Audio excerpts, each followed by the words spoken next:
So, I I might have a bit of a problem here, folks.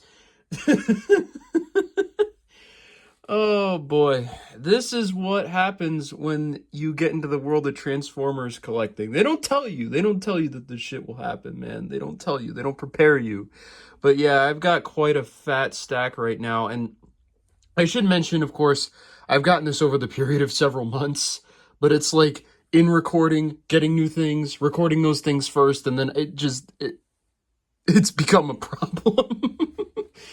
Oh boy. So I've got a lot of stuff to get through for you guys to in these next few weeks. This isn't even all the stuff I have. This is just all the Transformers stuff I have. But today I think what we're going to do of this massive backlog, I think we're going to take a look at another Optimus today because it has been a little while. So today, ladies and gentlemen, we are going to be looking at the Transformers Legacy United G1 Universe Optimus Prime. This is a cool one. I really like this idea. I saw this guy in stores a while back, didn't pick him up, and then it just became impossible to find him. So I finally found him today. I was like, I'm gonna get him. I'm gonna get this little guy. And this is just such a cool idea to me, and I really hope that they do more figures like this, of taking the original G1 toy designs and updating them to be more articulated and just touching up the paint a little bit to be a little more accurate to the show. Really cool idea. And once again, it's Legacy United, so you know we got that baller packaging that's not bland and boring. Really great to see. Once I get through my Optimus pile, which I only have the Target Optimus left, I think I might actually do a video comparing all the Optimus Primes in my collection, because I've amassed quite a few, and I just think it would be a really fun idea to be able to do that. So in order to do that, I'm gonna have to get through some of these suckers. So let me get this guy unboxed, learn how he ticks, and then we can take a further look at him. Okay, guys, I'm not gonna lie to you, dude. If you're a Transformers fan at all and you don't have this figure, there's something seriously wrong with you. This figure is by and far one of the best Transformers toys I have ever had. It's not complicated at all, but it does everything you could need it to do and more, and it just is the little Optimus that could. It's everything you could ever want, and I'm not even kidding. This guy right here does so much with so little. First off, let's address the obvious here. Light piping? Hello? On a $25 figure? Love to see that. But he really does capture that shaping of G1 Optimus really well. The toy, at least. You know, he gives you everything you could really want. It's sculpted beautifully. It does. I'm trying to say something else other than it does everything you could ever want, but really that is the best way to describe this figure. He has that nice square chest area with the gap in between here. You've got this that flips up, which is great. You get the backpack that really doesn't feel like kibble. I mean, yeah, it is a little kibbly, but if you look at Optimus' design in the original show and even the original toy, I'm sure he had something similar to this. I know he definitely did in the show. In terms of the paint on this guy, beautifully applied. Absolutely perfect in every area you could possibly need it to. You've got this nice silver paint for the striping on the arms and the torso, and the shade of red and blue that they use just complement each other perfectly. They are exactly everything I could want from an Optimus in terms of coloring. Now, posability-wise, again, really great. You've got backwards arm movement, full arm rotation, full elbow rotation. You don't have any wrist swivel, but given the way the transformation works, it does make sense. You can untab the legs, or the wheels and this, so you can get a full range of motion with the legs. And again, I mean, look at that, dude. That's so great to see that you can have an Optimus that does that. You have knee bend, of course. I mean, what Transformer wouldn't at this point? And ankle pivot. I mean, who would have ever thought that we would see G1 toy Optimus being able to stand like this of all things, in like a nice dynamic leaping pose or something?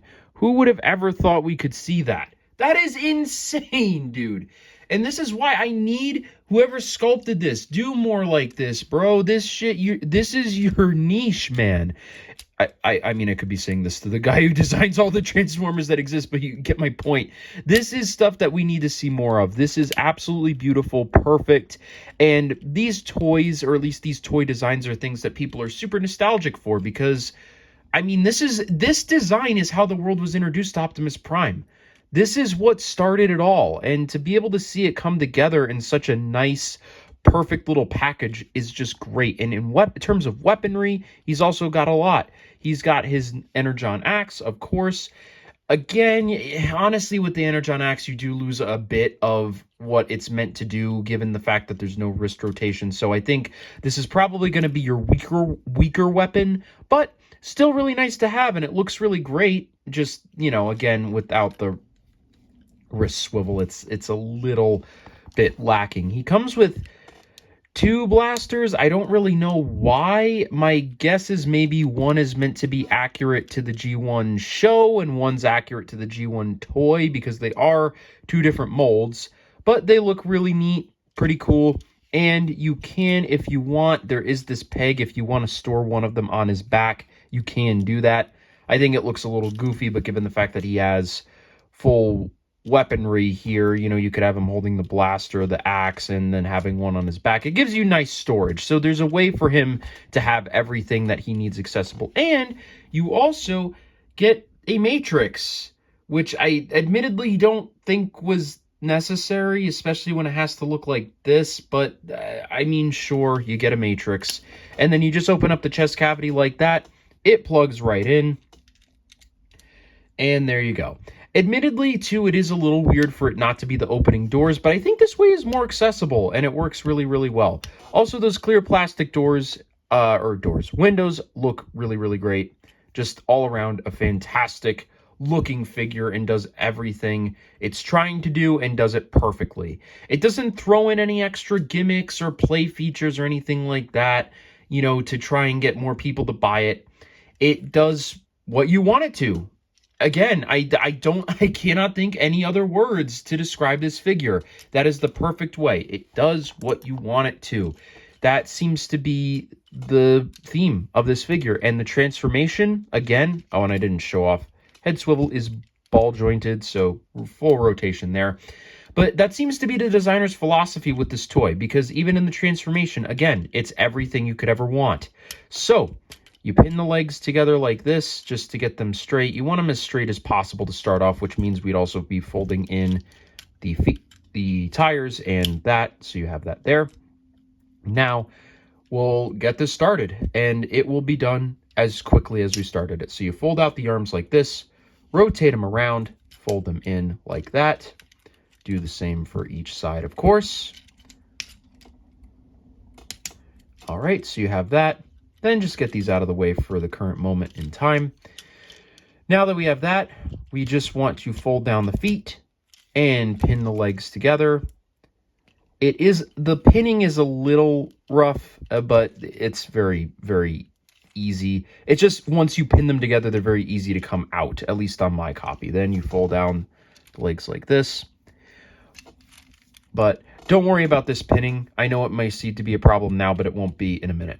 Then fold down this, fold the head in, fold that in like that. Very simple. And you can probably already guess what we need to do from here. We just need to put that in like this, butterfly back the arms, fold them into place. And there's going to be tabs on the inside here and also on the inside of the leg. So once you get everything tabbed in, that's why I said that pinning won't be a problem, because you'll have a tab on either side here that will keep them all together. So admittedly, it's a little bit annoying for the middle of the transformation, but it's not going to be a problem with actual play as long as you line up everything correctly. So you get that. And there you go. Like I said, just as quickly as she started, she's already done. That is one of the most seamless, easy to pick up and learn transformations that I have ever seen on a Transformer. And you know, as much as I love the Studio Series 86 Optimus, like it looks really, really great, it poses well, has a really like in-depth transformation. I prefer this figure. Like in terms of like one to just pick up and fiddle with, this does what you want it to. Sorry, I gotta find other words to say, but I just can't. It's a perfect, that is a perfect figure of Optimus Prime. This is a perfect toy of Optimus Prime. It is everything that a toy should be. It is easy to play with, fun to pose, has good accessories, and the main play gimmick, that which in this case is the transformation, is quick, seamless, easy, and looks good too. I mean, this is a $25 figure, folks, and look at how seamless everything came together. I mean, yeah, the feet are a little bit obvious, admittedly, but at the same time, it's a trailer hitch. It usually does look like that. So, who cares? You've got the smokestacks, you've got the rectangular form here, you've got the silver stripe going all the way around on the sides, which for some reason, every single Optimus figure seems to struggle with. I don't know why they can't get this damn silver stripe on a lot of these, but this one was able to do it with very minimal breakup. It looks great. And you've got multiple ports here, which, you guessed it, are for the weapons. So, all you have to do, you already have the matrix in the chest, you just put these in like this, and then you've got the axe like so. And bingo, bango, bongo, you now have full weapon storage, which is something that most Optimus Primes can never say that they can do. Is it a little goofy? Yeah, admittedly it is. But who cares? That is a nice, excellent feature to have so you can load up everything and not have to worry about it falling apart. And in terms of solidity, by the way, look at that. Perfectly solid. The axe came off, but I mean, that wasn't what I was showing you. This thing is the perfect size for your hands. You've got this nice heft in the front, this nice steering portion in the back, but I mean, of course, you probably want to grab it from the front, and you can just steer it, roll it, do whatever you want with it. And I mean, again, I don't highlight the transformations as much on Transformers because I usually only like to do it one and done, but I just need to highlight how insanely simple this transformation is. I mean, I can do this in under a minute. And mind you, that this is my, I think, 4th time ever transforming the figure. I need to zoom this out so you guys can see it. But my 4th time ever transforming the figure, and in what I assume is less than a minute, I already got him back out. That's how easy and fun it is to do. This is the perfect desk transformer. This is a 10. This is a 10 for me. I never say that on a figure. I never do, because I always think that everything can usually be at least somewhat better or somewhat improved, and I try to, keep in mind even the smallest little minusculest of details with these figures. But what flaw is there? What issue does he have? Tell me. I would love to hear your guys' opinions on this. What actual conceivable issue is there for me to consider lowering my score of him? I mean, I really don't like to say this thing is perfect, because nothing in life is perfect, but this bastard is perfect. He does everything that I have ever wanted a Transformers figure to be. He's posable, he looks good, accurate to what he's trying to be, which is the G1 toy. He's got a great transformation that's easy to remember and pick up and do.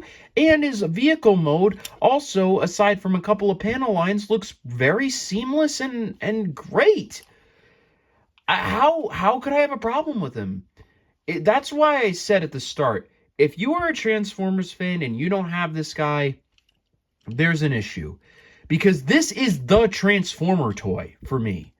I mean, granted, I've not played with every single Transformer that's come out, but I mean, in terms of a core class figure, at the very least, because I know different Transformers toys try to do different things, admittedly, but in terms of the core class outings, I mean, this guy, you get all this value for 25 bucks, and he's just this damn good.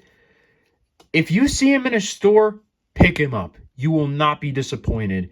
Even if you have as many Optimus or even more Optimuses than I do, this is your guy. I mean, he just is absolutely perfect in every way, and I cannot give him anything less than a 10, which means that my backlog is going to have a lot to live up to, because this is the best Transformers toy I have ever reviewed, hands down.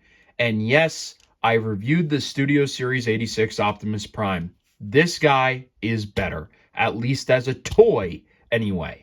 As a figure, SS86 blows this guy out of the water. But as a toy, this guy is perfect. So, I hope you guys did enjoy this review here. I don't know if this is a hot take or not. If people really think that this is God's gift to Transformers as I do, please let me know. I would really like to hear your guys' opinions on this guy by leaving a comment on the video. And feel free to leave a like while you're at it too. And I will see you guys in the next one. Bye now.